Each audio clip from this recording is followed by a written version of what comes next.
శ్రీరాముడు ఈ పేరు తెలియని వాళ్ళు ఉండరు. ఆయన కథ ఏంటో, ఆయనెవరో కొంచెం లోతుగా చూద్దాం. అందరికీ రాముడంటే తెలుసు, కాని మనకు తెలిసిన కథ వెనుక ఇంకా చాలా ఉంది. లోకానికి ఆయన ఒక వీరుడు, అయోధ్య యువరాజు, రామాయణ మహాకావ్యానికి నాయకుడు. సరే, అది కథ. మరి శాస్త్రాల ప్రకారం రాముడెవరు? ఇది చాలా ముఖ్యమైన ప్రశ్న.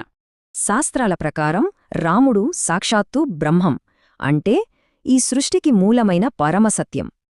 చూడండి, మధ్వాచార్యులేమన్నారంటే రామ్ అంటే పరమానంద స్వరూపం, ఆయనే బ్రహ్మం, ఆయనే ఈశ్వరుడు. ఇంకా ముక్తికోపనిషత్తయితే రాముడే పరమాత్మ, సచ్చిదానంద స్వరూపుడు అని స్పష్టంగా చెప్తోంది. అంటే రాముడు కేవలం ఒక అవతారం కాదు, ఆయనే సర్వానికి మూలం, పరమానంద స్వరూపుడు. అయితే ఇంతటి దైవస్వరూపుడు ఒక ఆదర్శ వీరుడిగా, ఒక రోల్ మోడల్గా ఎలా ప్రసిద్ధి చెందాడు? ఇక్కడే రాముడిలోని రెండు అద్భుతమైన అంశాలు కనిపిస్తాయి.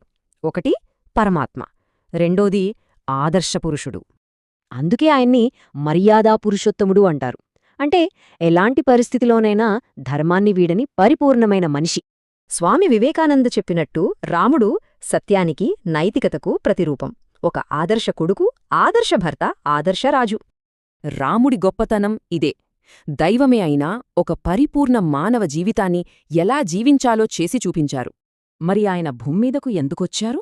ధర్మాన్ని నిలబెట్టడానికి, మనందరికీ ఒక ఆదర్శంగా నిలవడానికి. అలాంటి దైవం, ఆ ఆదర్శ పురుషుడు జన్మించిన రోజే మనం జరుపుకునే రామనవమి పండుగ. ఆదర్శవంతమైన జీవితం ఎలా ఉంటుందో ఆయన చూపించారు. మరి ఆ దారిలో నడవడం అంటే ఈ రోజుల్లో మనకర్థమేంటి?